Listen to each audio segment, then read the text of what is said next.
પીરને પેગમ્બરો કરે અલખની માયા. આ અલખની અંદર છે ને એની તો બધી માયા. એના થકી બધું છે. એના નીચું છે. તો એને મોટું માની લઈ તો આપણે પાછળ તો કહેવાય ને એને મહાન ગણી દઈએ એટલે પાછળ. હવે તો કાંઈ નથી તો નાટક શેક જાદુ માટીનું પૂતળું બનાવો પછી તેરવી હોય ઘણા તેરવીને પછી રોતા હોય. હવે એટલો ભાવ આમાં કરવાનો ખબર આમાં ખોટા રોવો એને સાચા રોવો. હા એ તો ખોટા જ કહેવાય ને. હું તો રમકડું છે ભાઈ, આમાં તો કાંઈ છે નહીં. બરાબર, એટલે બધું આવું છે. બધું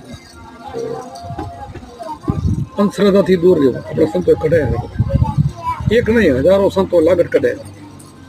અંધશ્રદ્ધામાં બહુ નહીં જવો. એટલે સત્સંગ સાંભળો, રોજ સાંભળો, જીવનમાં ઉતારો, નિત્ય સત્સંગ ઉપર ભાર રાખો. જઈ આવો ત્યાં મને જગાડો, જઈ આવો કયો સત્સંગ કરી. પણ સત્સંગ સાંભળ્યા પછી એમાં રહ્યો પછી બીજું કરો ને તો અમારી મહેનત બધી માથે જાય ને. ફેલ જાય કે ન જાય? હા, તો ફેલ જાય. ફેલ ન જવી જોઈએ.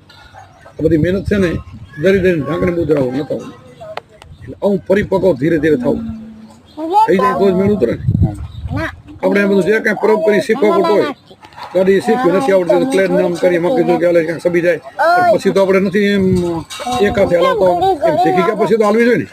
એમ આટલું બધું શીખાડ્યા પછી આટલું જ્ઞાન થઈ ગયા પછી તો મારે આપણે પછી આપણે જો નીચે ઉતરી જાય કે એ સાચું છે ને એ સાચું છે ને આ કરવું છે ને આ કરવું છે નહીં, મન તો નથી જવું જોઈએ. ભલે દુનિયાને ખોટે બધું કરે. શું કેમ ભાઈએ ભેગું રહેવું પડે? ક્યાંક આપણે ભાઈઓમાં હલવારો હોય તો કરતો એમ કેમ દાન પૂર્ણમાં બધું કંઈ કરવું પડતું એ જુદી વાત.